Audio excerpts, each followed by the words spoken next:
ఈరోజు చాలా సంతోషంగా ఉన్నాను. ఎందుకంటే అమ్మ వాళ్ళ ఇంటికి వెళ్తున్నా బోనాల పండుగకని. మార్నింగ్ 4:00కే లేసినాను బట్టలు సదురుకుందామని. ఫస్ట్ టీ పెట్టి బీరువా దగ్గరకొచ్చేసాను. ఆ ముందు రోజు నైటే కట్టుకునే చీరలన్నీ తీసి పెట్టుకున్నాను. కానీ నైట్ అంతా అసలు ఫుల్‌గా వర్షము ఏమైతదో తెల్లారే వరకే అనుకున్నాను. కొంచెం బెటర్ అయింది. ఇంకా బయలుదేరినాము. తాత దింపేసిండు. ఊర్లో అంత వర్షం పడ్డా కూడా అసలు హైదరాబాద్‌లో వాననే లేదంట. మా తాత ఇద్దరు పిల్లలకి బాయ్ చెప్తున్నాడు. ఎప్పుడు నన్ను బస్సు ఎక్కించినా గానీ ఖచ్చితంగా మేము వెళ్ళే వరకు అక్కడనే ఉంటాడు తాత. హైదరాబాద్లో మేము బస్సు దిగినాక మొదలైపోయింది చూడండి. ఫుల్గా వర్షం పడింది. బైక్లు అయితే సగం వరకు మునిగిపోయినాయి.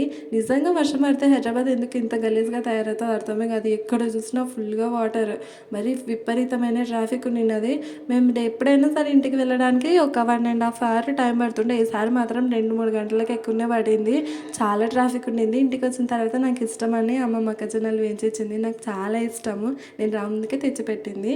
ఇంకా వచ్చిందంటే అమ్మ వాళ్ళతో ఏముంది, ఉన్న చీరలన్నీ చూపిస్తుంది. ఇంక మీషోలో తీసుకున్నా అంటే శారీస్ అన్నీ చూపిస్తున్నది. ఇంకా మా డాడీ వచ్చిండు. Full happy. అసలు నేను ఎప్పుడు వస్తానా అని వెయిట్ చేస్తున్నాడు. ఇంకా ఇద్దరు పిల్లలతోనే ఆట పెట్టిండు నాన్న. ఇంట్లో చిన్న పిల్లలు ఉంటే పెద్దోళ్ళు కూడా పిల్లల్లాగానే తయారైపోతారు కదా. ఇంకా మా నాన్న ముగ్గురు పిల్లలతోనే ఆట పెట్టిరా. పాప మా అక్క కూతురు వర్షం నిన్న ముద్దు బంగారం. ఈ వీడియోకి సంబంధించిన లాంగ్ వీడియో కింద ట్యాగ్ చేస్తాను, కంప్లీట్గా చూడండి.